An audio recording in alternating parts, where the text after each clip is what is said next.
نحمده ونستعينه ونستغفره ونؤمن به ونتوكل عليه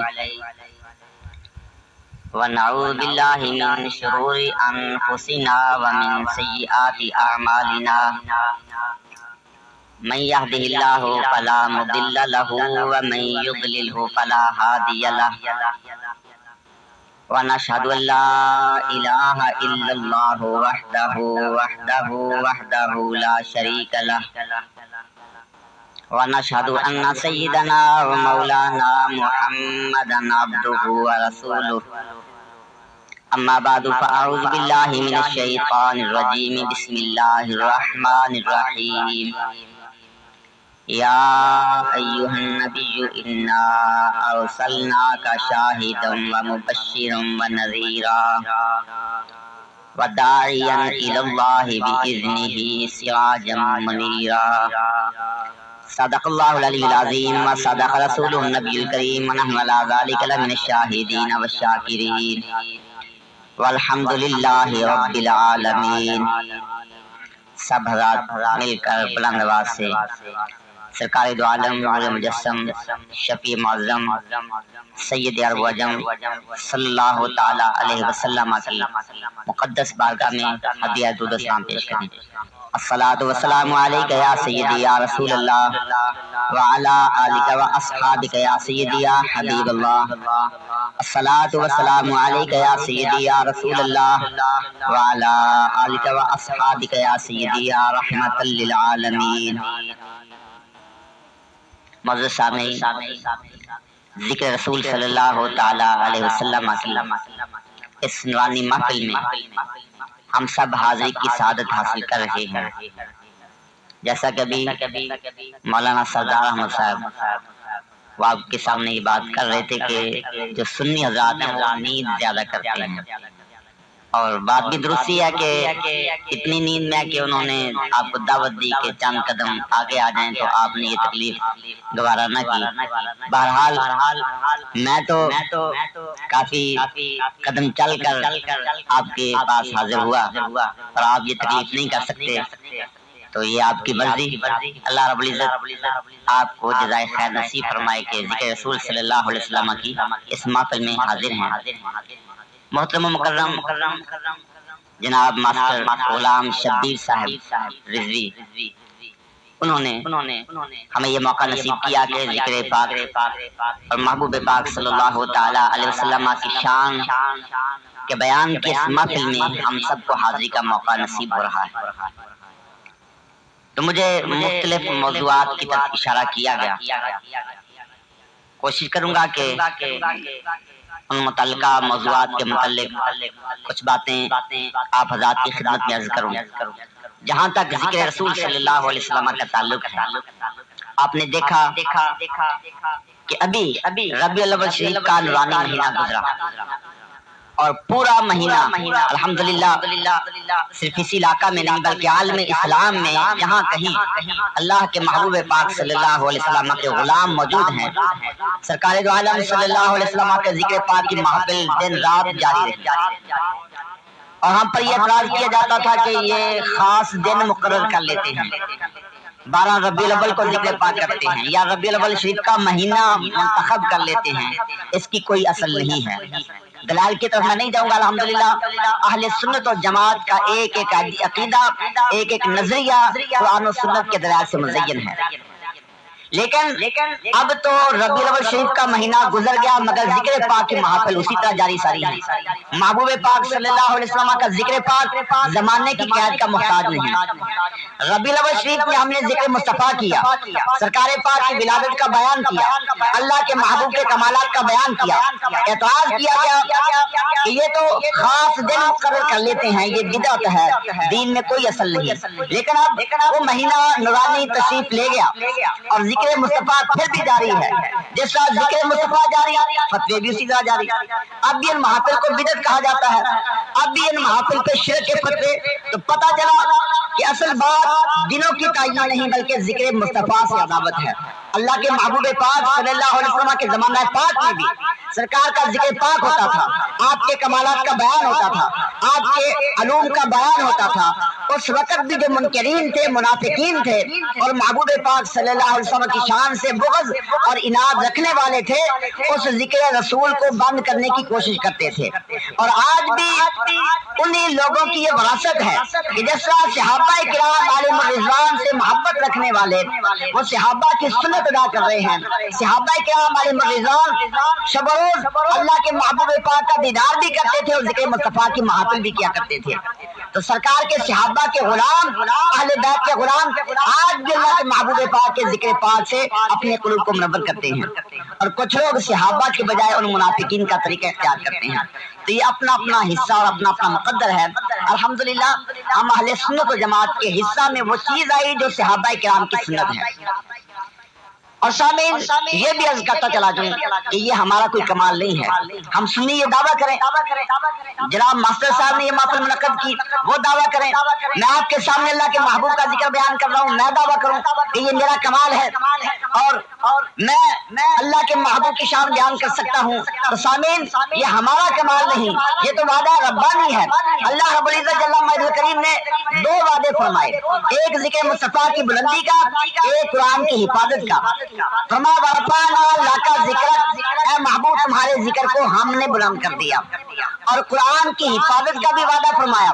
فرمایا انا نحن نزلنا الذکر وانا لہ لحافظون، اے محبوب ہم نے قرآن نازل فرمایا اور قرآن کی حفاظت بھی ہم فرمائیں گے۔ ذکر مصطفیٰ کی حفاظت کا وعدہ بھی اللہ نے خود فرمایا اور قرآن کی حفاظت کا وعدہ بھی اللہ نے خود فرمایا، اور دونوں جگہ اللہ رب العزت نے جمع کا صیغہ استعمال کیا کہ ہم نے ذکر مصطفیٰ کو بلند کر دیا، ہم قرآن کی حفاظت کریں گے۔ اور ذات محترم آپ جانتے ہیں اللہ کی ذات ایک ہے، وحدہ لا شریک ہے، کوئی اس کا شریک نہیں، ذات ایک مگر صیغہ جمع کا۔ فرمانا یہ چاہیے تھا کہ میں نے ذکر بلند کر دیا، میں قرآن کی حفاظت کروں گا، مگر اللہ رب العزت جمع کا صیغہ استعمال فرما رہا ہے۔ فرمایا ہم نے ذکر بلند کر دیا، ہم قرآن کی حفاظت فرمائیں گے۔ حکمت کیا ہے؟ تو سامعین وجہ یہ ہے کہ اللہ کی ذات ایک ہے مگر وہ ایک ذات طاقتوں کی مالک، قدرتوں کی مالک، قوتوں کی مالک، پوری زمین و آسمان کے خزانے اللہ کے قبضہ کن میں ہے، وہ کن فرمائے پوری کائنات وجود میں آ جاتی ہے۔ تو اللہ رب العزت نے جمع کا صیغہ استعمال کر کے اپنی عظمت کا بیان کیا اور واضح فرمایا اے لوگوں ذکر مصطفیٰ کو بلند کرنے والی ذات بھی عظیم ذات ہے، قرآن کی حفاظت کرنے والی ذات بھی عظیم ذات ہے۔ میری ذات کی عظمت، قدرت اور قوت کا کمال یہ ہے کہ میں کن کائنات وجود میں آ جاتی ہے۔ جب میں خدا عظمتوں کا مالک، قوتوں کا مالک، ہر چیز پر قادر، میں ذکر مصطفیٰ کو عام کر رہا ہوں، میں قرآن کی حفاظت کر رہا ہوں، تو قیامت تک ذکر مصطفیٰ کو بند نہیں کیا جا سکتا اور قیامت تک قرآن کے ایک حرف میں بھی تبدیلی نہیں کی جا سکتی۔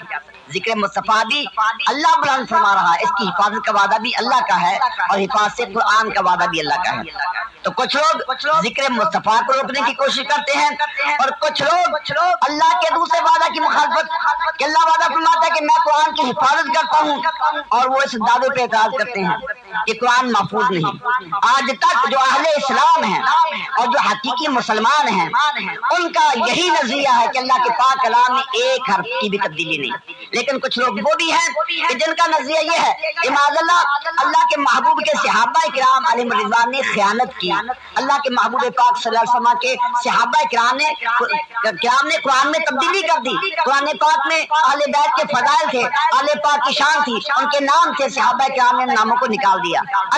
اگر صحابہ کی عظمت کا انکار کرو گے، سارا دین، سارا نظام شریعت، اللہ کے محبوب کے سارے فرامین اور اللہ کے سارے احکامات اگر امت تک پہنچے صحابہ کے واسطے سے پہنچے ہیں، پورا دین صحابہ کی وساطت سے پہنچا ہے۔ جو صحابہ کا انکار کرے وہ پورے دین کا انکار کرے گا۔ صحابہ کا امت پر احسان عظیم ہے کہ اللہ کا سارا دین نبی پاک کے فیض سے صحابہ کرام نے امت تک منتقل فرمایا۔ اب اگر کوئی صحابہ کا انکار کرے، صحابہ تو محسن ہیں اور قرآن کا یہ اعلان ہے کہ احسان کرنے والے کا شکریہ ادا کرنا چاہیے، اور پھر اللہ کا یہ اعلان ہے وَلَئِن شَكَرْتُمْ لَأَزِيدَنَّكُمْ وَلَئِن كَفَرْتُمْ فَإِنَّ عَذَابِي شَدِيدٌ۔ فرمایا کہ اگر تم شکر کرو گے تو پھر میں زیادہ عطا کروں گا، اگر انکار کرو گے، ناشکری کرو گے تو رب کا عذاب بڑا سخت ہے۔ اب دیکھیے صحابہ نے احسان کیا اور صحابہ کا یہ انعام ہے کہ امت کو قرآن عطا کیا، امت کو دین عطا کیا، امت کو سرکار کے فرامین عطا کیے۔ الحمدللہ ہم صحابہ کے غلام ہیں، ہم نے صحابہ کے احسان کو مانا، صحابہ کی عظمت بیان کی، صحابہ کی شان بیان کی، صحابہ کی غلامی کا نعرہ لگایا۔ اللہ نے زیادہ نعمت عطا کی، قرآن کے ساتھ ایمان بھی عطا کر دیا۔ لیکن دوسری طرف وہ لوگ جو صحابہ کی عظمت کا انکار کر رہے ہیں، صحابہ کا احسان تھا قرآن دیا، احسان تھا دین عطا کیا، سرکار کی احادیث عطا کی، بجائے احسان کے صحابہ کرام کو منافق کہنا شروع کر دیا، صحابہ کرام علیہ رضوان کی شان میں زبان درازی شروع کر دی۔ تب نتیجہ کیا نکلا؟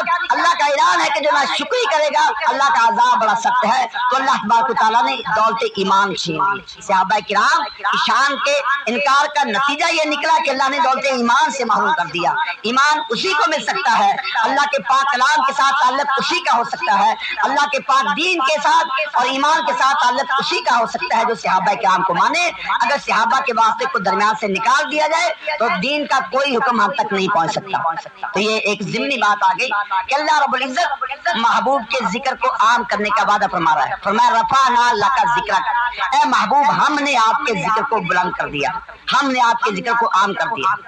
اب یہاں ذرا غور کریں کہ اللہ رب العزت نے ماضی کا صیغہ استعمال کیا، رفعنا، اے محبوب ہم نے ذکر عام کر دیا۔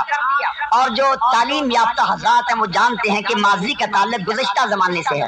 یہ نہیں فرمایا کہ نرفعو، اے محبوب ہم تیرے ذکر کو بلند کر رہے ہیں، یا محبوب تیرے ذکر کو بلند کر دیں گے، آنے والے زمانے میں تیرا ذکر عام کر دیں گے، بلکہ فرمایا رفعنا لک ذکرک، اے محبوب ہم نے تیرے ذکر کو عام کر دیا۔ تو اللہ نے واضح فرما دیا، اے محبوب پاک آپ دنیا میں تشریف بعد میں لائے، آپ کا ظہور بعد میں ہوا، آپ نے نبی ہونے کا اعلان بعد میں فرمایا، آپ سیدنا عبداللہ رضی اللہ عنہ کے گھر بعد میں پیدا ہوئے، سیدہ آمنہ طیبہ طاہرہ رضی اللہ تعالیٰ عنہ کے بطن اقدس سے آپ کا ظہور بعد میں ہوا، لیکن اے حبیب ساری کائنات سے پہلے ہم نے ذکر کو عام کر دیا۔ کائنات بعد میں بنائی مگر آپ کے ذکر کو پہلے عام کر دیا۔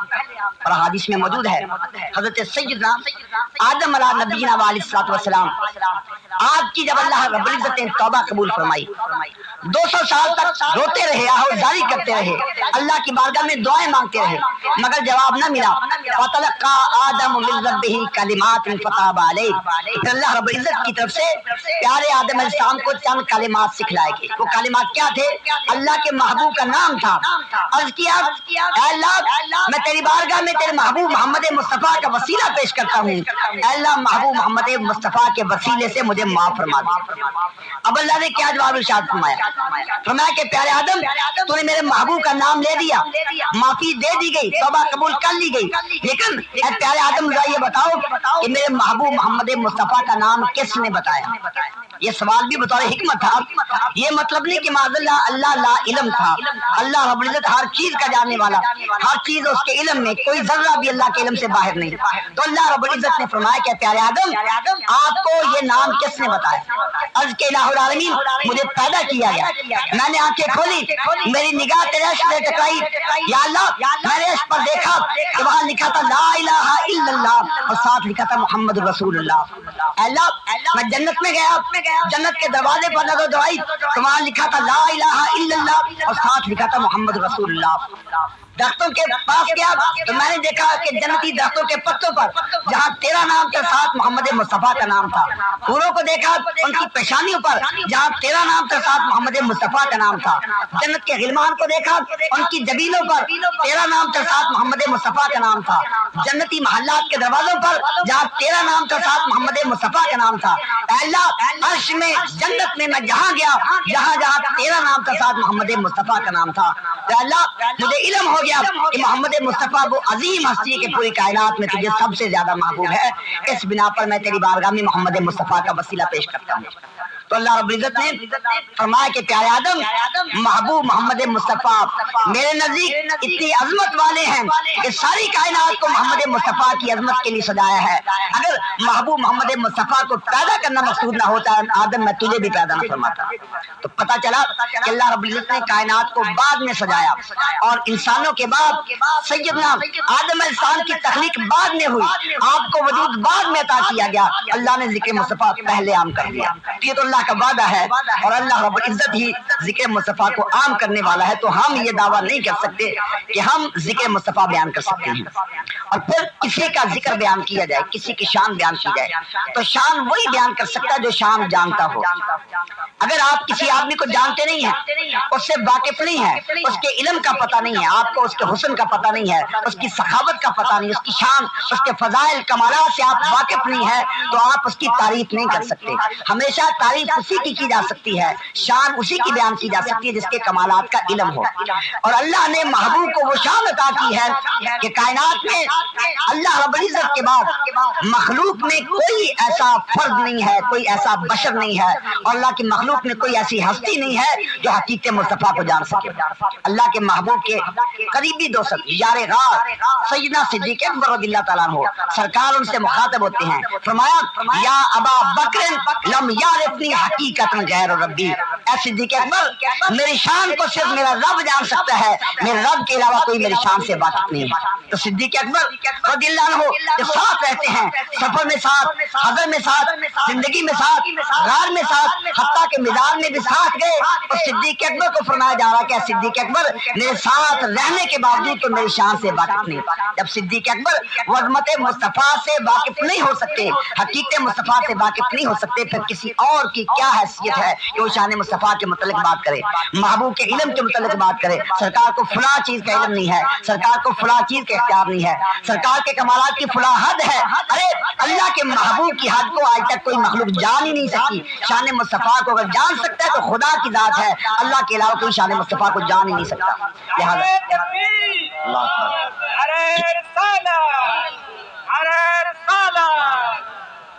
اللہ رب العزت جل مجدہ کریم خود ہی شان مصطفیٰ بیان کرتا ہے، اور اللہ نے شان مصطفیٰ کے بیان کے لیے، نعت مصطفیٰ کے بیان کے لیے پورا قرآن نازل فرما دیا۔ آپ پورے قرآن کا مطالعہ کریں، صرف ایمانی نگاہ کی ضرورت ہے۔ اگر سینے میں ایمان موجود ہے، دل میں محبت مصطفیٰ کا نور موجود ہے، تو اللہ کی اطاعت سے جب قرآن کا مطالعہ کرے گا تو بسم اللہ الرحمن الرحیم کی بات سے لے کر والناس کی سین تک پورا قرآن پڑھتے چلے جائیں، سارا قرآن نعت مصطفیٰ ہے، سارا قرآن شان مصطفیٰ کا بیان ہے۔ اب قرآن مجید سے میں نے ایک آیت کا انتخاب کیا اور وہ آیت آپ کے سامنے تلاوت کی، اسی کی روشنی میں شان مصطفیٰ کے متعلق کچھ عرض کروں گا، اور ساتھ ہی چند موضوعات کے متعلق مجھے کہا گیا تو ضمناً وہ باتیں بھی عرض کرنے کی کوشش کروں گا۔ اللہ نے فرمایا یا ایھا النبی، اے نبی، تو اسی خطاب سے محبوب کی شان معلوم ہو رہی ہے کہ قرآن پاک کا مطالعہ کریں۔ اللہ نے انبیاء کرام کو خطاب کیا، کہیں فرمایا یا عیسیٰ، کہیں فرمایا یا موسیٰ، کہیں فرمایا یا داؤد انا جعلناک، کہیں فرمایا یا آدم اسکن الغرض۔ اللہ انبیاء کو خطاب کرے، پیارے آدم کو خطاب فرمائے تو فرمایا اے آدم، پیارے موسیٰ کلیم اللہ کو خطاب کیا فرمایا اے موسیٰ، حضرت عیسیٰ کو خطاب کیا فرمایا عیسیٰ ابن مریم، حضرت داؤد کو خطاب کیا فرمایا اے داؤد۔ ہر نبی کو اللہ نے پکارا نام لے کر، ہر نبی کو خطاب کیا نام لے کر، مگر جب باری ہے ہمارے آقا و مولا کی، جب باری ہے امام الانبیاء کی، محبوب محمد مصطفیٰ کی، اللہ نے نام نہیں لیا بلکہ فرمایا یا ایھا النبی، یا ایھا المزمل، یا ایھا المدثر۔ یا نبی پاک کو جہاں بھی خطاب کیا جا رہا ہے آپ کی شان بیان کر کے خطاب کیا جا رہا ہے، پہلے شان مصطفیٰ بیان کی جاتی ہے اور پھر خطاب کیا جاتا ہے، تاکہ جب بھی مصطفیٰ کو خطاب ہو ساتھ آپ کی شان کا بھی علم ہو جائے، آپ کی نعت کا بھی ساتھ بیان ہو جائے۔ تو اللہ رب العزت محبوب کو خطاب بھی فرماتا تو نعت کے ساتھ آپ کی شان بیان کر کے پھر خطاب کیا جاتا ہے، اور امت کو بھی اللہ نے فرما دیا لا تجعلوا دعاء الرسول کدعاء بین بعضکم بعضا، فرمایا کہ اے امتیوں، اے نبی کے غلاموں، تم آپس میں ایک دوسرے کو بلاتے ہو، نام لیتے ہو، اے زید، اے خالد، اے ناصر، لیکن سن لو اگر میرے محبوب کی بارگاہ میں آؤ نام لینے کی اجازت نہیں ہے، بلکہ جب بھی پکارو یا رسول اللہ کہہ کر پکارو، جب بھی پکارو یا نبی اللہ کہہ کر پکارو۔ اللہ کے محبوب کو بغیر شان کے امتی کے لیے پکارنا جائز نہیں۔ فرمایا کہ میں خدا ہو کر، خالق ہو کر، شان عطا کرنے والا ہو کر میں بھی محبوب کو بلاتا ہوں نام لے کر نہیں بلکہ خطاب فرماتا ہوں، تو شانوں کے ساتھ، کمالات کے ساتھ، عظمتوں کے ساتھ، لہذا کسی امت کے لیے ہرگز جائز نہیں کہ میرے محبوب کو نام لے کر پکارے۔ تو اللہ رب العزت نے نام لے کر پکارنے سے منع فرما دیا کہ محبوب کو اگر بلاؤ تو شان کے ساتھ، خطاب کے ساتھ، تو اسی خطاب سے سرکار کی شان معلوم ہوئی۔ اور پھر جب اس لفظ نبی میں غور کرتے ہیں تو اس سے محبوب کی عظمت عظمت اور آپ کے کمالات کے اتنے پہلو سامنے آتے ہیں کہ اللہ کے محبوب پاک کی صفت نبوت کا بیان کیا جائے اور شان نبوت کا بیان کیا جائے تو یہ موضوع اتنا طویل ہے کہ وقت ختم ہو جائے گا، مگر سرکار کی اس شان کا بیان ختم نہیں ہو سکتا۔ علماء کرام نے لفظ نبی کے مختلف معنی ذکر کیے، 8 معنی ذکر کیے ہیں، اور ان 8 معنی کی تفصیل میں نہیں جاؤں گا کیونکہ اس کے لیے بڑا تفصیلی وقت درکار ہے۔ ان میں سے چند ایک معنی کے متعلق مختصر گفتگو کروں گا۔ تو اللہ نے محبوب کو یا ایھا النبی کے ساتھ خطاب کیا، اور یہاں ایک سوال یہ بھی ہوتا ہے کہ انبیاء کرام علیہ السلام کم و بیش 1,24,000 نبی ہیں، اب اللہ نے نام نہیں لیا، یا ایھا النبی فرما دیا، کیا پتا کہ مراد کون ہے؟ حضرت موسیٰ مراد ہے، حضرت عیسیٰ مراد ہے؟ اور یہ سوال نبی پاک کے غلاموں پر بھی کیا جاتا ہے۔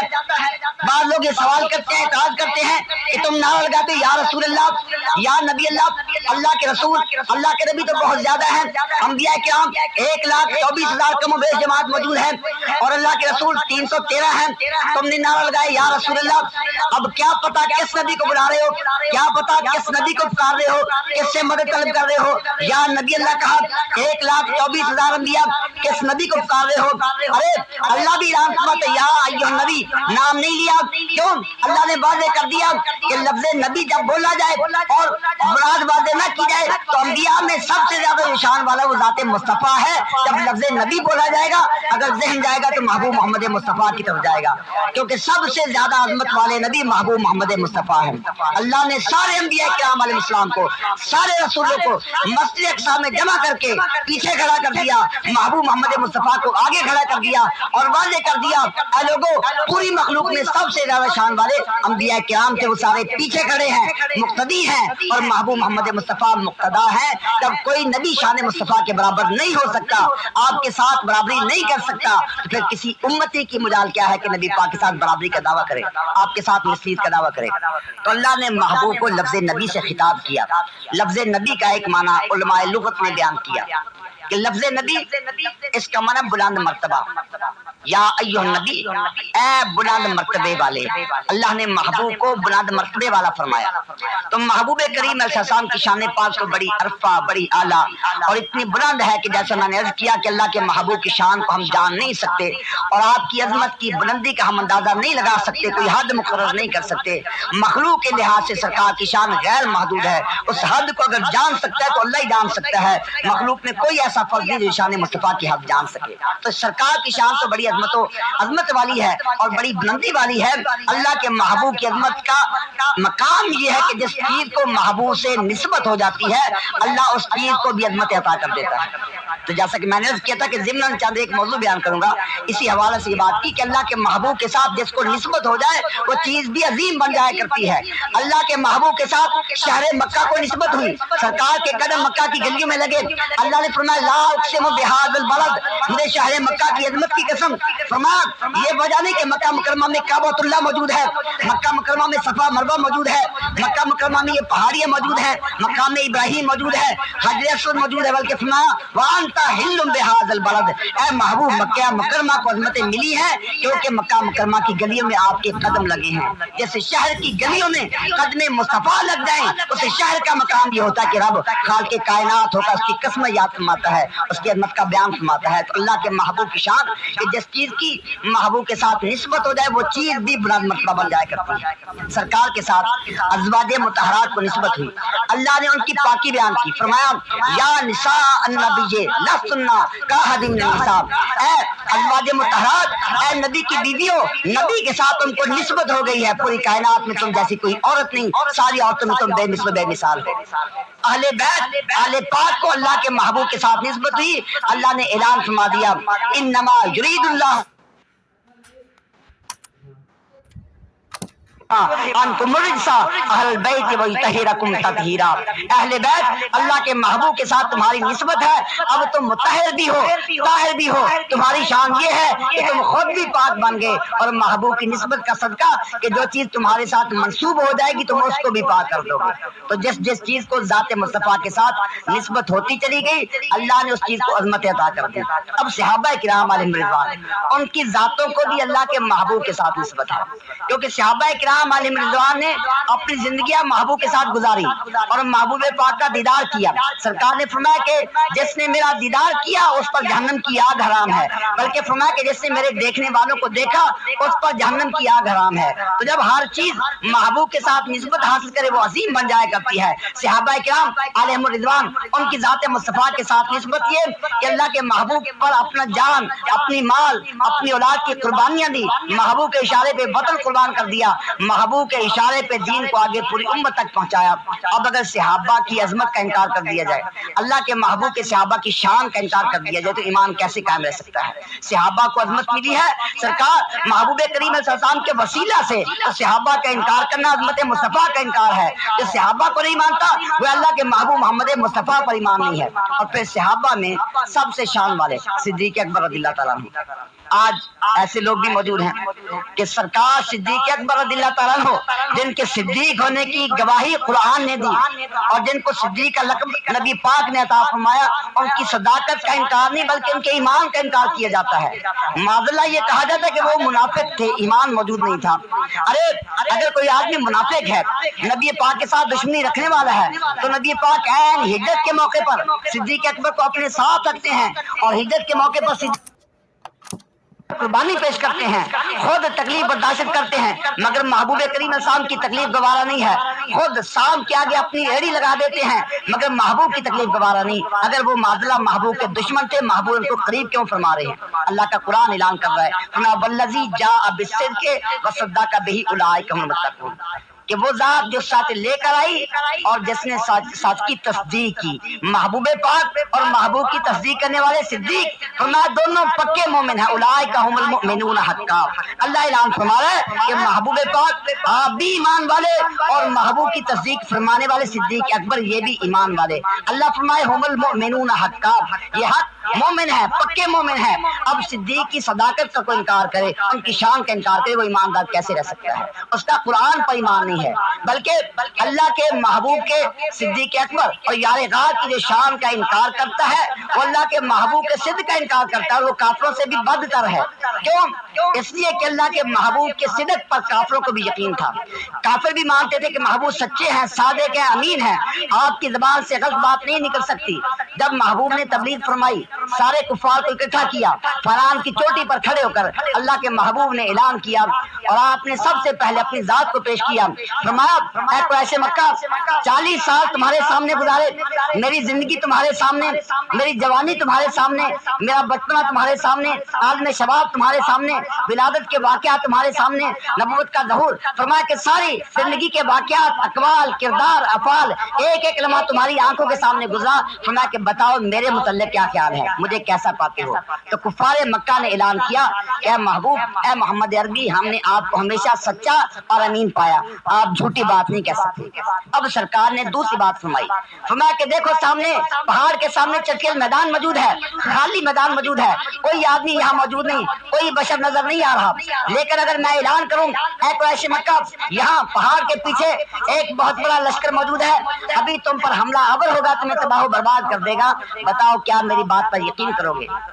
اب کفار مکہ قریش مکہ دیکھ رہے ہیں سامنے خالی میدان ہے، کوئی آدمی موجود نہیں ہے. سب نے بیک زبان ہو کر کہا اے محمد عربی، ہمیں نظر آ رہا ہے میدان خالی ہے، کوئی آدمی موجود نہیں، لیکن اگر آپ اعلان کر دیں گے کہ یہاں لشکر جرار موجود ہے، آپ کی بات پر فوراً ایمان لائیں گے، آپ کی تصدیق کریں گے.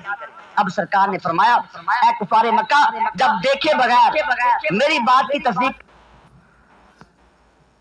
کو مان سکتے ہو تو مجھ مصطفیٰ کے بتائے سے بغیر دیکھے خدا کو بھی مان لو. اب یہاں سے جھگڑا شروع ہوا. لیکن جو بات میں آپ کو سمجھانا چاہتا ہوں کہ اللہ کے محبوب پاک کے صدق پر کافروں کو یقین ہے. اللہ کے محبوب فرماتے کہ میں یہ کہوں کہ یہاں لشکر موجود ہے تم مان لو گے؟ کفار کہتے کہ یا رسول اللہ، اے محمد عربی، ہم دیکھ رہے ہیں لشکر موجود نہیں، کوئی آدمی موجود نہیں ہے، مگر آپ فرمائیں گے ہم ایمان لے آئیں گے، آپ کی بات کو تسلیم کر لیں گے. اب وہی محبوب محمد مصطفیٰ آپ کا اعلان ہے. صدیق اکبر کو فرمایا انت صدیق، تم صدیق ہو. تو کفار مکہ وہ تو اعلان کر رہے ہیں اور وہ تسلیم کر دیں کہ محبوب جو فرما دیں وہ سچ ہوتا ہے، جھوٹ نہیں ہو سکتا۔ کفار یہ نظریہ پیش کر رہے ہیں، اگرچہ وہ اپنے بتوں کی محبت کی بنا پر آگے اس پر ایمان نہیں لا سکے، لیکن آج اللہ کے محبوب کا فرمان ہمارے سامنے موجود ہے۔ سرکار اپنے یار غار صدیق اکبر کو مخاطب کرتے فرمایا انت صدیق انت عتیق، اے پیارے تم صدیق ہو، تم آگ سے آزاد ہو۔ اب اگر کوئی محبوب یار غار صدیق اکبر کی صداقت کا انکار کرتا ہے، آپ کے ایمان کا انکار کرتا ہے، معاذ اللہ آپ پر تہمتیں لگاتا ہے، تو ایماندار کیسے ہو سکتا ہے؟ وہ تو کفار مکہ سے بدتر ہے کہ وہ بھی محبوب کے صدق کا اعلان کر رہے ہیں، اور ایسا کہنے والا صدیق کی صداقت کا انکار نہیں کر رہا بلکہ محبوب محمد مصطفیٰ کی شان کا انکار کر رہے ہیں۔ سرکار جب معراج سے واپس تشریف لائے اور ابو جہل وغیرہ ان کفار مکہ نے سرکار کی زبان نے یہ سنا کہ آپ راتوں رات اتنے بڑے سفر سے واپس آ چکے ہیں، تو ابو جہل دوڑا دوڑا صدیق اکبر کے پاس گیا اور جا کر کہا اے ابو بکر، آج میں تم سے ایک سوال کرتا ہوں، بتاؤ اگر کوئی آدمی یہ دعویٰ کرے کہ رات کو میں نے سیر کی، میں نے سفر کیا، مکہ سے چلا، مسجد حرام سے چلا اور مسجد اقصیٰ میں گیا، انبیاء کی امامت کروائی، ساتوں آسمانوں پر گیا، سجدہ سے اوپر چلا گیا، راتوں رات اتنا بڑا سفر کر کے واپس بھی آ گیا، کیا اس بات کو مانو گے؟ صدیق نے کہا کہ یہ بات تو واقعی ماننے والی نہیں، رات کا مختصر حصہ اتنا بڑا سفر کیسے ہو سکتا ہے؟ اب ابو جہل نے بڑے خوش ہو کر کہا اے ابو بکر، اگر تم اس بات کو نہیں مانتے تو سن لو، تمہارے دوست، تمہارے صاحب جن کو تم نبی کہتے ہو محمد مصطفیٰ، وہ اعلان کر رہے کہ راتوں رات میں نے اتنا بڑا سفر کیا، راتوں رات واپس بھی آ گیا، اب بھی ان پر ایمان لاؤ گے؟ اور صدیق اکبر نے جواب دیا، فرمایا اے ابو جہل، اگر کوئی اور آدمی کہے نہیں مان سکتا، لیکن محبوب فرما دے بن دیکھے مان رہا ہوں، اگر محبوب فرما دے تو واقعی سچ فرما رہے ہیں۔ جب سرکار کے سامنے یہ بات ہوئی، سرکار نے خوش ہو کر فرمایا اے صدیق، تم نے میری معراج کا اقرار کیا بغیر دیکھے ایمان لائے، میں تم صدیق ہو، اللہ کے محبوب صدیق کا لقب عطا فرما رہے ہیں، تو کیا منافق صدیق ہو سکتا ہے؟ کیا بے ایمان صدیق ہو سکتا ہے؟ کیا اللہ کے محبوب کا دشمن صدیق ہو سکتا ہے؟ ایک ہے صادق، ایک ہے صدیق، صادق بھی سچ بولنے والا، صدیق بھی سچ بولنے والا، لیکن علماء نے لکھا فرمایا کہ صادق وہ ہوتا ہے کہ جس سب بات ہو اسی طرح بیان کرے، لیکن صدیق وہ ہوتا ہے جو کہہ دے خدا اسی طرح کر دے، اس کو صدیق کہا جاتا ہے۔ تو باقی لوگ صادق ہیں مگر محبوب کے یار غار سرکار کے اطاعت سے صدیق تھے، آپ کی زبان سے جو نکل جاتا خدا اسی طرح کر دیا کرتا تھا۔ تو اللہ کے محبوب تو صدیق فرمائے اور تم ان کو بے ایمان کہو معاذ اللہ، اور یہ کہو کہ اللہ کے محبوب پاک ڈر کی وجہ سے ان کو ساتھ لے گئے کہ ہجرت کے موقع پر آپ کو خطرہ تھا، اگر صدیق اکبر مکہ میں رہ گئے بعد میں سازش کریں گے، بعد میں اسلام کے خلاف معاذ اللہ کوئی حرکت کریں گے اور اسلام کو نقصان پہنچائیں گے، اس لیے آپ نے سفر میں ساتھ رکھا۔ یہ بات عقل سے دور بات کی جاتی ہے۔ ارے اگر یہی بات تھی تو اللہ کے محبوب پاک آپ غار میں ساتھ صدیق اکبر ہیں اور صدیق اکبر کے گھر والوں کو پتہ ہے، سارے کفار مکہ تلاش کر رہے ہیں، سرکار صدیق اکبر کی صاحبزادی حضرت اسماء رضی اللہ عنہا وہ کھانا لے کر غار میں پہنچاتی ہیں، سرکار کے صدیق کے والدین کو علم ہے کہ اللہ کے محبوب غار میں جلوہ فرما ہے، صدیق اکبر کے سارے گھرانے کو علم ہے، اگر سازش کرنی ہوتی، سرکار کے خلاف کوئی کام کرنا ہوتا، صدیق اکبر کا گھرانہ یہ کام کر سکتا تھا، مگر اللہ کے محبوب نے پورے مکہ میں اگر کسی پر اعتماد کیا تو صدیق اکبر کا گھرانہ تھا، صدیق اکبر کے گھرانے کو پتا ہے کہ اللہ کے محبوب کا کہاں جلوہ فرما ہے، اللہ کے محبوب غار میں تشریف فرما ہے، تو صدیق اکبر پر سرکار اتنا اعتماد فرما رہے کہ ان خطرناک حالات میں بھی اگر اپنا رازدان کسی کو بناتے تو صدیق اکبر کو بناتے ہیں، اور پھر صدیق کی صداقت میں شک کیا جائے، اور پھر عام لوگ جو اللہ کے محبوب کے دین کی اتباع کریں ان کو متقی کہا جاتا ہے، ان کی شان قرآن نے بیان کی، سورہ بقرہ کی ابتدا میں متقین کی شان بیان کی، لیکن صدیق اکبر رضی اللہ عنہ ان کی شان بیان کی،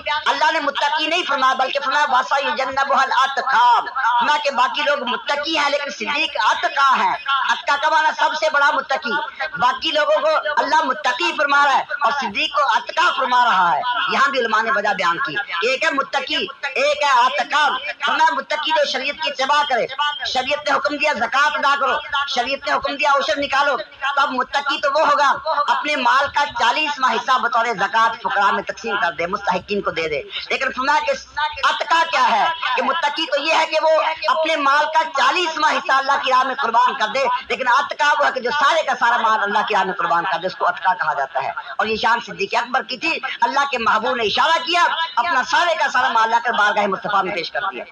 سرکار دو عالم صلی اللہ علیہ وسلم نے جنگ کے موقع پر مالی تنگی ہے، صحابہ کرام کو ارشاد فرمایا جان کے لیے مالک قربانی دو۔ اب کوئی آدمی کتنا مال لے کر آ رہا ہے، کوئی کتنا مال، حضرت عمر فاروق رضی اللہ عنہ وہ سوچتے ہیں کہ آج بڑا موقع ہے، صدیق اکبر ہمیشہ ہم سب سے آگے نکل جاتے ہیں، آج میں مالی قربانی دوں گا، صدیق سے زیادہ مال پیش کروں گا، اپنا آدھا مال لا کر سرکار کی بارگاہ میں پیش کر دیا۔ لیکن تھوڑی دیر گزرتی ہے، صدیق اکبر رضی اللہ عنہ اپنا تھوڑا سا مال اکٹھا کرتے ہیں، سارے کا سارا مال لا کر مصطفیٰ کے قدموں میں ڈھیر کر دیتے ہیں۔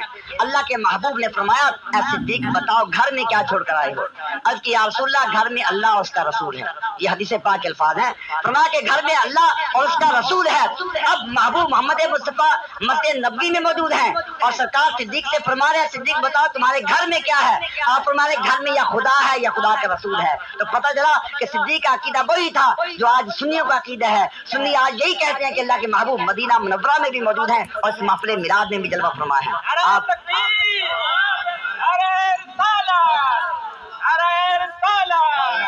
تو صدیق اکبر رضی اللہ عنہ عرض کرتے ہیں یا رسول اللہ گھر میں یا خدا موجود ہے یا خدا کا رسول موجود ہے۔ اب صدیق اکبر رضی اللہ عنہ کی شان دیکھو کہ سارے کا سارا مال راہ خدا میں قربان کر دیا، محبوب کے قدموں میں لا کر پیش کر دیا، اور حتیٰ کہ اپنے کپڑے بھی بارگاہ مصطفیٰ میں پیش کر دیے، خود تاج کا لباس پہن لیا، اور جو بٹن تھے بٹن کی جگہ کانٹے لگا لیے، اور اس انداز میں محبوب کی بارگاہ میں حاضر ہیں کہ تاج کا لباس پہنا ہوا ہے۔ اور تھوڑی دیر گزرتی ہے کہ سرکار کی بارگاہ میں اللہ کے پاکیزہ نورانی فرشتے حضرت جبریل وحی لے کر حاضر ہوتے ہیں۔ سرکار نے دیکھا کہ حضرت جبریل امین نے تاج کا لباس پہنا ہوا ہے، کانٹے لگے ہوئے ہیں۔ آپ نے فرمایا اے جبریل آج کیسا حال ہے، آج یہ کیسا لباس پہن رکھا ہے؟ عرض کی یا رسول اللہ آپ ذرا نگاہ اٹھا کر دیکھیں۔ سرکار نے نگاہ اٹھائی، آسمان کی طرف دیکھا، سارے آسمانی فرشتوں نے آج تاج کا لباس پہنا ہوا ہے۔ اللہ کے محبوب نے فرمایا اے جبریل وجہ کیا ہے؟ عرض کی یا رسول اللہ آج آپ کے یار غار صدیق اکبر نے قربانی دی، سارا مال راہ خدا میں قربان کر دیا، کپڑے اتار کر بھی آپ کی بارگاہ میں پیش کر دی، خود تاج کا لباس پہن لیا۔ اللہ کو آپ کے یار کی ادائی اتنی پسند آئی، اللہ نے آسمانی ملائکہ کو حکم دے دیا اے ملائکہ آج میرے یار کے یار صدیق اکبر نے تاج کا لباس پہنا ہے، تم سارے سنت صدیقی ادا کرو، آج تاج کا لباس پہن لو۔ تو سارے ملائکہ نے تاج کا لباس پہن کر سنت صدیقی ادا کی، اور پھر حضرت جبریل امین نے عرض کیا کہ اللہ رب العزت ارشاد فرماتا ہے کہ صدیق اکبر کو میرا سلام فرماؤ، اور ساتھ یہ بھی پوچھو اے صدیق اکبر ہم نے تم کو مال دیا تم راضی تھے، آج سارا مال تم نے میری راہ میں قربان کر دیا، خالی ہو کر آ گئے ہو، اے صدیق بتاؤ کیا اب بھی مجھ پر راضی ہو؟ اللہ صدیق سے سوال فرما رہا ہے کیا صدیق بتاؤ کیا مجھ پر راضی ہو؟ تو حدیث پاک کے الفاظ ہیں جب صدیق اکبر رضی اللہ عنہ نے سرکار کی زبان یہ سنا، سرکار نے فرمایا اے میرے یار غار آج اللہ سوال فرما رہا ہے کیا صدیق بتاؤ کیا تم مجھ پر راضی ہو؟ صدیق اکبر بدن میں آ گئے، کھڑے ہو گئے، آنکھوں سے آنسو جاری ہو گئے، اور بدن کے حال میں بار بار عرض کرنے لگے رضیت باللہ رضیت باللہ، اے اللہ میں اس حال میں بھی تم پر راضی ہوں، یا اللہ سارا مال تیری راہ میں قربان کر کے خالی ہو کر پھر بھی میں تجھ خدا پر راضی ہوں۔ یہ صدیق اکبر کی شان ہے کہ اللہ کی راہ میں اپنا سارا مال قربان کر رہے ہیں۔ اب ایک طرف تو وہ لوگ ہیں جو شان صدیق کا انکار کرنے والے کہ اللہ کے محبوب ان کو صدیق فرمائیں، اللہ کے محبوب فرمائیں انت عتیق تم جہنم کی آگ سے آزاد ہو، تو وہ لوگ صدیق کی صداقت کا انکار کر کے ایمان سے خارج ہیں۔ اور یہ ایک مسئلہ ہے کہ صحابہ کرام علیہم رضوان ان کی شان کا انکار یہ گمراہی ہے، لیکن صحابہ کرام میں صرف حضرت صدیق اکبر کی ہستی ایک ایسی ہستی ہے کہ جو ان کے صحابی ہونے کا انکار کرے، جو ان کے مومن ہونے کا انکار کرے، علماء اسلام کا متفقہ یہ فتویٰ ہے کہ ایسا آدمی کافر ہے، دار اسلام سے خارج ہے۔ اگر کسی اور صحابی کا انکار کرے گا وہ بے دین ہے، گمراہ ہے، بد مذہب ہے اور بہت بڑا جرم کر رہا ہے، لیکن جو صدیق اکبر کی صحابیت کا انکار کرے اس کے بارے میں سب علماء کا متفقہ فتویٰ ہے کہ ایسا آدمی دار اسلام سے خارج ہے، کیونکہ کافر اسے کہا جاتا ہے جو اللہ کے پاک کلام کی کسی آیت کا انکار کرے۔ اللہ نے قرآن پاک میں صدیق اکبر کی صحابیت کا بیان کیا، لا تحزن ان اللہ معنا، معنا کا لفظ یہ صدیق اکبر کی صحابیت کا بیان کر رہا ہے۔ تو صدیق اکبر کی صحابی کا بیان یہ قرآن پاک میں جو صدیق اکبر کے صحابی ہونے کا انکار کرتا ہے، آپ کے مومن ہونے کا انکار کرتا ہے، وہ اللہ کے پاک قرآن کا انکار کر رہا ہے۔ تو اللہ نے قرآن میں صدیق اکبر کی صحابیت کا اعلان کر کے قیامت تک اس بات کو واضح کر دیا کہ آج جب تک نمازیں پڑھی جاتی رہیں گی صدیق کی صحابیت کا بھی اعلان کیا جاتا رہے گا، اور جو صدیق کے ایمان کا انکار کرے گا خود ایمان کے دائرے سے باہر نکل جائے گا۔ تو ایک طرف تو وہ لوگ ہیں جو صدیق اکبر کی شان کا انکار کر کے دائرہ ایمان سے خارج ہو گئے، اور دوسری طرف ہم اہل سنت و جماعت ہیں۔ صدیق اکبر کی محبت کا دعویٰ کہ ہمیں صدیق اکبر کے ساتھ محبت، شان صدیق کا جلسہ، شان فاروق کا جلسہ، شان عثمان غنی کا جلسہ، بلکہ شان علی کو بھی ہم ماننے والے، سارے صحابہ کو ماننے والے، لیکن ہمیں دیکھنا ہے کہ کیا ہمارا عمل صدیق اکبر کے مطابق ہے۔ صدیق اکبر کی شان، اللہ کے محبوب نے حکم دیا مال پیش کرو، یہ نہیں فرمایا کہ مال کا چوتھا حصہ پیش کرو، مال کا 40واں حصہ پیش کرو، مال کا 10واں یا 20واں حصہ پیش کرو، یا سارا مال پیش کرو، کوئی قید نہیں لگائی، بلکہ فرمایا کہ اپنی توفیق کے مطابق جہاد کے لیے مال پیش کرو۔ اگر کوئی آدمی 1 درہم بھی پیش کر دیتا، 10 روپے پیش کر دیتا، سرکار کے حکم پر عمل ہو جاتا، مگر صدیق کی شان یہ کہ اللہ کے محبوب اشارہ کرتے ہیں اور قید نہیں لگاتے تو سارے کا سارا مال لا کر محبوب کی بارگاہ میں حاضر کر دیتے ہیں۔ لیکن آج ہمارا کیا حال ہے؟ اللہ کے محبوب کا اعلان، قرآن پاک سے یہ بات ثابت، اللہ کے محبوب کے حکم سے یہ بات معلوم، آپ کے عمل سے یہ بات معلوم کہ مال کا 40واں حصہ بطور زکوٰۃ پیش کرو۔ اور اللہ نے آپ کو فصل عطا کی ہے، آپ نے زمین میں کاشت کی ہے، سرکار کا ارشاد پاک ہے جو بارانی زمینیں ہیں بارش کے ذریعے سیراب ہوتی ہیں ان میں 10واں حصہ عشر واجب ہے، اور جو آج ہماری زمینیں ہیں نہری پانی سے سیراب ہوتی ہیں ان میں 20واں حصہ حدیث پاک سے ثابت ہے یہ عشر واجب ہے۔ اللہ کے محبوب قید لگا رہے ہیں کہ مال کا 40واں حصہ سال کے بعد بطور زکوٰۃ پیش کرو۔ اگر تم کاشتکار ہو، زمین میں کاشت کر رہے ہو، اس کا 10واں یا 20واں حصہ راہ خدا میں وقف کرو، تو ہم اس حکم کا انکار کریں۔ صدیق اکبر کی شان یہ کہ قید نہیں ہے، پابندی نہیں ہے اور کوئی تعین نہیں ہے، پھر بھی سارے کا سارا مال لا کر راہ مصطفیٰ میں، راہ خدا میں قربان کر دیتے ہیں، اور ہم پر پابندی لگائی جا رہی ہے کہ اگر یہ مال جمع کرو گے، سرکار نے فرمایا کہ قیامت کے دن یہ سانپ کی شکل میں آئے گا، آقا تم کو ڈسے گا اور یہ کہے گا آنا کنزوں کا، میں تیرا وہ خزانہ ہوں، میں وہ سونا ہوں، وہ چاندی ہوں، تو جمع کر کے رکھا کرتا تھا، زکوٰۃ نہیں نکالا کرتا تھا، اپنی فصل کا حصہ راہ خدا میں نہیں دیا کرتا تھا، تو وہ مال آ کر تجھے ڈسے گا، سانپ بن کر تجھ پر سوار ہو جائے گا۔ تو سرکار کا یہ اعلان، پابندی، اس کے بعد پھر ہم محبت صدیق کا دعویٰ کریں، محبت مصطفیٰ کا دعویٰ کریں۔ محبت مصطفیٰ کا تقاضا تو یہ کہ سرکار حکم فرما دیں، اللہ کا اعلان ہے فرمایا کہ اذا قضى الله ورسوله امرا ان يكون لهم الخيرة من امرهم، فرمایا کہ جو ایماندار ہے ان کی شان نہیں کہ جب اللہ کوئی اعلان کر دے، اللہ کا محبوب کوئی حکم دے دے، اب ان کا اختیار ختم ہو جاتا ہے، اب اگر اختیار چلے گا یا اللہ کا چلے گا یا اللہ کے محبوب کا چلے گا۔ یہ قرآن کی واضح آیت ہے، فرمایا کہ جب اللہ کا محبوب کوئی فیصلہ کر دے، اللہ کوئی فیصلہ کر دے، اب ایمانداروں کا اختیار ختم، اب اختیار چلے گا یا اللہ کا یا اللہ کے رسول کا۔ اللہ اعلان کر رہا ہے کہ اختیار والا اللہ ہے، اللہ کا رسول ہے، اور جو کہے کہ جس کا نام محمد علی ہے وہ کسی چیز کا مالک و مختار نہیں، تو پتہ چلا کہ اس کا قرآن پر ایمان نہیں، قرآن کے ایمان کا دعویٰ، قرآن کی تبلیغ کا دعویٰ، قرآن کے مبلغ ہونے کا دعویٰ، مگر قرآنی آیات کا انکار۔ اللہ کا قرآن فرمائے کہ اللہ کا محبوب اختیار والا، اللہ کا محبوب حکم دے دے، اب کوئی اختیار باقی نہیں، اب اگر اختیار یا خدا کا اختیار یا خدا کے محبوب کا اختیار۔ اللہ اختیار مصطفیٰ کو بیان کر رہا، فرمایا فلا وربک لا یحکمونک فیما شجر بینہم، اے لوگو تمہارے رب کی قسم، اے محبوب تیرے رب کی قسم، جب تک یہ لوگ آپ کو حاکم اور بااختیار نہ مان لیں یہ ایماندار ہو ہی نہیں سکتے۔ اللہ محبوب کے حاکم ہونے کا، مختار ہونے کا اور طاقت والے ہونے کا اعلان کرے اور شان مصطفیٰ کا انکار کیا جائے، پھر کہا جائے ہم قرآن کے مبلغ ہیں، تو ایسی قرآن کی تبلیغ کوئی مفید نہیں۔ اللہ کے پاک قرآن کا اعلان ہے کہ قرآن بعض لوگوں کو ہدایت دیتا ہے اور کچھ لوگ وہ ہیں جو قرآن پڑھ کر اور زیادہ گمراہ ہو جاتے ہیں۔ اب اگر قرآن پڑھا جائے یہ نعت مصطفیٰ، شان مصطفیٰ، کمال مصطفیٰ، اگر قرآن پڑھ کر شان مصطفیٰ بیان کی جائے اس کا نام ایمان ہے، اگر قرآن پڑھ کر مصطفیٰ کے عیب بیان کی جائے اس کا نام ایمان نہیں، یہ نفاق ہے۔ یہ تو مومنین کا، منافقین کا طریقہ ہے کہ وہ اللہ کے محبوب کی شان کا انکار، کبھی شان علم کا انکار، کبھی شان اختیار کا انکار۔ محبوب کو علم ہوتا، محبوب نبی ہوتے تو ان کو ہمارے متعلق پتہ نہ ہوتا، یہ منافقین دعویٰ کیا کرتے تھے، سرکار کے متعلق علم پر اعتراض کرتے تھے کہ اللہ کے محبوب کو علم ہوتا تو ہمارے متعلق بتاتے، اور اللہ کے محبوب پھر مسجد نبوی میں تشریف لائے، آپ لینا اعلان کیا، فرمایا ما بال اقوام طعنوا فی علمی، ان لوگوں کا کیا حال ہے کہ جو میرے علم پر اعتراض کرتے ہیں اور میرے علم غیب کا انکار کرتے ہیں۔ فرمایا کہ آج میں اس مقام پر موجود ہوں، یہ منافقین میرے علم غیب کا انکار کر رہے ہیں، فرمایا آؤ آج مجھ مصطفیٰ سے جو سوال بھی پوچھو کہ یہاں بیٹھ کر ہر سوال کا جواب عطا کروں گا۔ تو پتہ چلا کہ علم مصطفیٰ پہ انکار کرنا یہ منافقین کا طریقہ ہے۔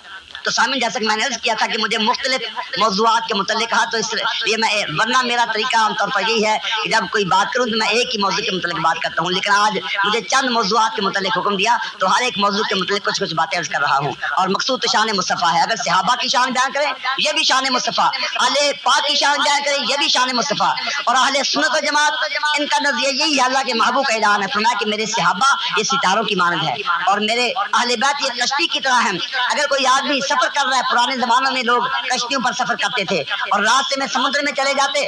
اب راستہ پتہ نہ چلتا, ستاروں کو دیکھتے, ستاروں کو دیکھنے کے بعد منزل کا پتہ چل جاتا.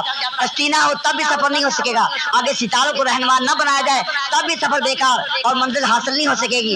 اللہ کے محبوب نے فرمایا میرے صحابہ ستارے ہیں اور اہل بیت کشتی ہیں. اگر نجات چاہتے ہو صحابہ کو بھی مانو, اہل بیت کو بھی مانو. اب کچھ لوگ اہل پاک کی محبت کے علاوہ مگر سرکار کے صدیق اکبر کی صداقت کا انکار, عمر فاروق کا انکار, عثمان غنی کی شان کا انکار, اور کچھ لوگ وہ سپاہ صحابہ ہونے کے مدعی صحابہ کی شان بیان کر رہے ہیں. کبھی شان صدیق کے جلسے, اگر میلاد کا جلسہ کریں ناجائز حرام اور شان صدیق کا جلسہ کریں تو جائز. عجیب منطق ہے. تو صحابہ کا نام لیا جاتا ہے مگر اہل پاک کی شان کا انکار. امام حسین رضی اللہ عنہ کو بادی کہا جاتا ہے, معادلہ ان کو حکومت کا لالچی کہا جاتا ہے, اور اس کے مقابلے میں یزید کو امیر المومنین اور صحابی کا لقب دیا جاتا ہے. تو کچھ لوگ اہل پاک کے منکر اور کچھ صحابہ کے منکر, لیکن اہل سنت و جماعت کو اللہ نے یہ شان عطا کی کہ یہ اہل بیت کے بھی غلام, صحابہ کے بھی غلام. امام اہل سنت اعلیٰ حضرت الشاہ احمد رضا خان فاضل بریلوی رحمۃ اللہ تعالی علیہ, آپ نے فرمایا کہ اہل سنت کا ہے بیڑا پار, اصحاب حضور نجم ہیں اور ناؤ ہے عطرت رسول اللہ کی. یہ ہمارے کشتی اہل پاک ہے اور ہمارے رہنما ستارے صحابہ کرام ہے. لہذا اگر منزل کسی کو ملے گی, اگر نجات ہوگی تو اہل سنت و جماعت کو ملے گی, کیونکہ اللہ کے محبوب کا اعلان ہے. فرمایا کہ بنی اسرائیل میں 72 فرقے اور میری امت میں 73, لیکن ان میں سارے جہنمی, صرف ایک جماعت جو ہے وہ جنت میں جائے گی. آج کچھ لوگ یہ کہہ دیتے ہیں کہ بھئی سارے ٹھیک ہے, کسی کو برا نہ کہو, اور یہ فتنے کی باتیں ہیں, مولوی لڑائی پیدا کرتے ہیں, فتنہ پھیلاتے ہیں. اللہ کے محبوب پہلے اعلان فرما گئے ہیں کہ صرف ایک جماعت حق والی ہے. اتبع سواد العظم, فرمایا کہ جو بڑی جماعت ہے, اور وہ بڑی جماعت کون سی ہے؟ جو اولیاء کی جماعت, علماء کی جماعت, صحابہ کی جماعت, اہل بیت کی ماننے والی. تو یہ ایک بڑی جماعت فرمائی, یہ ناجی, باقی سارے کے سارے جہنمی. اللہ کے محبوب خود یہ بات بیان کر رہے ہیں. اب اگر کوئی اس بات کو مولویوں کا فتنہ کہے اور یہ کہے کہ مولوی معاذلہ لالچ میں آ کر یہ باتیں پھیلاتے ہیں, تو وہ اللہ کے محبوب کے فرمان کا انکار کر رہے ہیں. آج بعض لوگ جدید تعلیم کے بعد ان باتوں کا انکار کرتے ہیں, بھئی سارے درست ہیں, جب اللہ کے محبوب فرماتے ہیں ایک ہی درست ہے, باقی سارے غلط ہیں. فرمایا کہ یہ مذہب لوگ جو ہے سرکار کی احادیث میں, صحیح احادیث میں موجود ہے. فرمایا کہ یہ بیمار ہو جائیں, ان کی بیمار پرسی کے لیے نہ جاؤ, یہ مر جائیں جنازے میں حاضر نہ ہو, اور اگر کوئی مصیبت میں مبتلا ہو جائے ان کے پاس نہ جاؤ, راستے میں ملے ان کو سلام نہ کرو. سرکار پاک یہاں تک منع فرمانے کے جنازے میں نہ جاؤ, عیادت نہ کرو اور ان کو سلام نہ کرو, اور ہم ان کو اپنا دوست بنائیں اور ان کو درست قرار دیں. تو ایمان اسی کا نام ہے جو مصطفیٰ کریم نے بیان کر دیا, کیونکہ آپ بھی مومن, ہم بھی مومن. آپ مومن ایسے کہ اللہ پر ایمان بھی اور ایمان عطا فرمانے والے بھی, ہم ایمان لینے والے, آپ جاننے ایمان ہیں, ہم ایمان حاصل کرنے والے. ایمان ملا مصطفیٰ کریم کے وسیلہ سے, تو ایمان اسی چیز کا نام جو مصطفیٰ بیان فرما دیں. آپ بیان فرما رہے کہ ایک ہی جماعت جنتی ہے, ایک ہی جماعت حق ہے, تو آپ کہو گے کہ ہر کوئی دعویٰ کرتا ہے ہم سچے ہیں.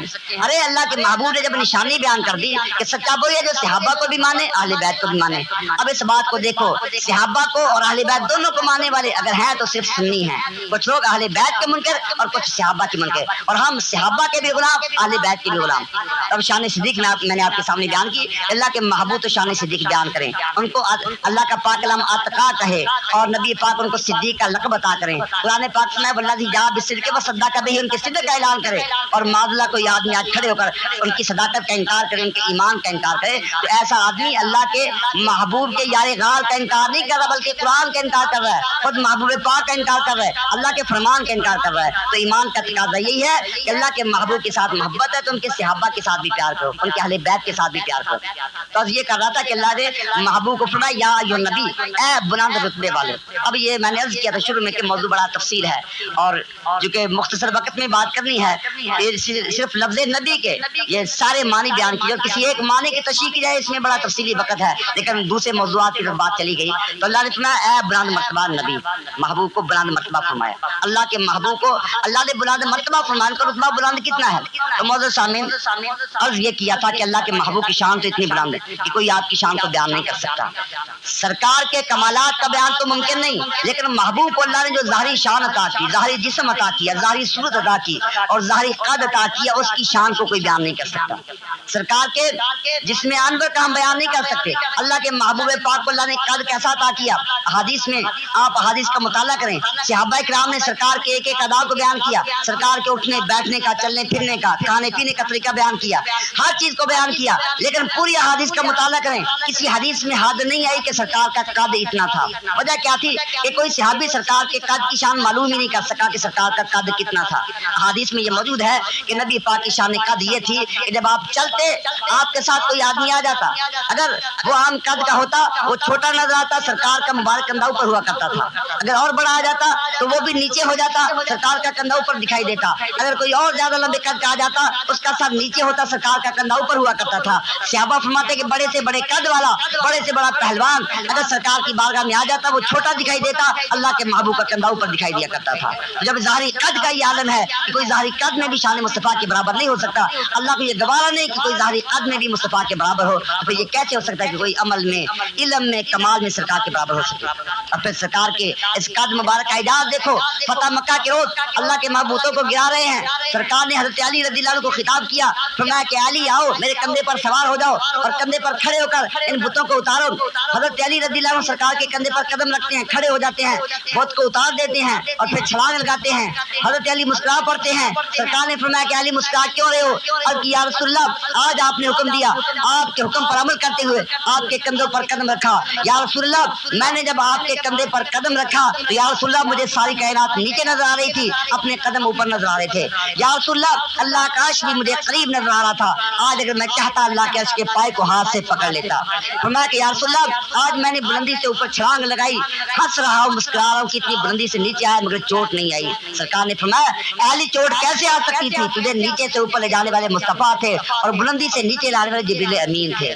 اللہ کے محبوب کی شان قد ہے کہ حضرت علی رضی اللہ عنہ آپ کے کندھے پر قدم رکھتے کائنات نیچے آ جاتی ہے، علی کے قدم اوپر آ جاتے ہیں۔ تو اللہ کے محبوب کی شان کمال کے برابر کون ہو سکتا ہے؟ سرکار کے قدم اوپر ہیں، اللہ کی پوری کائنات نیچے ہے۔ شب معراج اللہ نے ساری کائنات کو نیچے کر دیا، سدرا حتیٰ کہ چوڑا بھی نیچے، اللہ کے محبوب کے قدم اوپر ہیں۔ تو اللہ نے ساری کائنات کو نیچے کر کے سرکار کے قدموں کو اوپر کر کے واضح کر دیا کہ لوگوں پوری کائنات میں کوئی مصطفیٰ کے قدم کے برابر بھی نہیں ہو سکتا، مصطفیٰ کی شان کے برابر کیسے ہو سکے گا؟ تو معزز سامعین یہ موضوع تو بڑا تفصیلی ہے، اور نبی پاک کی شان اس کے کسی ایک موضوع کو ہم لے لیں اس میں بات کرتے چلے جائیں اور مجھ جیسا کم علم بھی بات کرے وقت ختم ہو جائے گا مگر سرکار کی شان ختم نہیں ہو سکتی۔ تو حضرات محترم آپ سے استدعا یہی ہے اور ماسٹر صاحب کا بھی یہ پیغام تھا کہ صرف شان مصطفیٰ اور ذکر مصطفیٰ زبانی دعویٰ نہ ہو بلکہ اپنے عقیدے کو مضبوط کریں، عقیدے کا تحفظ بڑی ضرورت ہے۔ اور الحمدللہ اللہ نے ہم پر احسان کیا، ہمیں اہل سنت جماعت کا عظیم عقیدہ عطا کیا، صحابہ کی محبت والا، اہل بیت اطہار کی محبت والا، محبوب کے کمالات کی محبت والا۔ اور جو لوگ شان مصطفیٰ کا انکار کرتے ہیں اللہ کی شان کا بھی انکار، محبوب کے علم کا انکار کیا ادھر اللہ پر بھی اعتراض کر دیا، خدا معاذ اللہ جاہل ہو سکتا ہے، اللہ معاذ اللہ جھوٹ بول سکتا ہے، اور چوری زنا جیسے عیب اللہ کی طرف منسوب کر دیے۔ تو محبوب کی شان کے انکار کا نتیجہ یہ نکلا کہ اب وہ شان خدا پہ بھی اعتراض کرنے لگے۔ اور سچا عقیدہ وہی ہے کہ اللہ کا بھی ادب، اللہ کے محبوب کی بارگاہ کا بھی ادب، اور صحابہ کے ساتھ بھی محبت، اہل بیت اطہار کے ساتھ بھی محبت، بلکہ محبوب کے ساتھ جس کو نسبت ہو گئی اس کے ساتھ محبت کرنا یہی ایمان کا تقاضا ہے۔ وہ حضرت اسود حضرت عمر فاروق رضی اللہ عنہ حضرت اسود کے پاس آئے، آ کر بوسہ دیا تو آپ نے فرمایا اے حضرت اسود تو ایک پتھر ہے، میں تجھے کبھی بھی بوسہ نہ دیتا، اپنے ہونٹ نہ لگاتا، مگر میں نے دیکھا، میری آنکھوں نے دیکھا اللہ کے محبوب تجھے چوم رہے تھے تو محبوب کی نسبت کو چوم رہا ہوں۔ یہ صحابہ کا عقیدہ ہے کہ جو چیز محبوب کے ساتھ منسوب ہو جائے وہ بھی محبوب ہوا کرتی ہے۔ تو اگر محبوب کے محبوب کا انکار کیا جائے، آپ کے اہل پاک کی شان کی توہین کی جائے، صحابہ کا انکار کیا جائے تو ایمان قائم نہیں رہ سکتا۔ ایمان اسی کا نام اللہ کے محبوب کے فرمان پر بھی عمل، اللہ کے فرمان پر بھی عمل، اور جن کے وسیلے سے قرآن ایمان شریعت ہم تک پہنچی، صحابہ اہل بیت اطہار، ان کی شان کا بھی جب وہ اعتقاد ہو تب ایمان مکمل ہو سکتا ہے۔ دعا کہ اللہ تبارک و تعالیٰ محبوب پاک کی سچی محبت نصیب فرمائے، اہل بیت اور صحابہ کرام علیہ رضوان کے ساتھ ہمیں مضبوط تعلق نصیب فرمائے، ان کی اتباع کی اور ان کے نقش قدم پر چلنے کی توفیق نصیب فرمائے۔ وآخر دعوانا الحمدللہ رب العالمین۔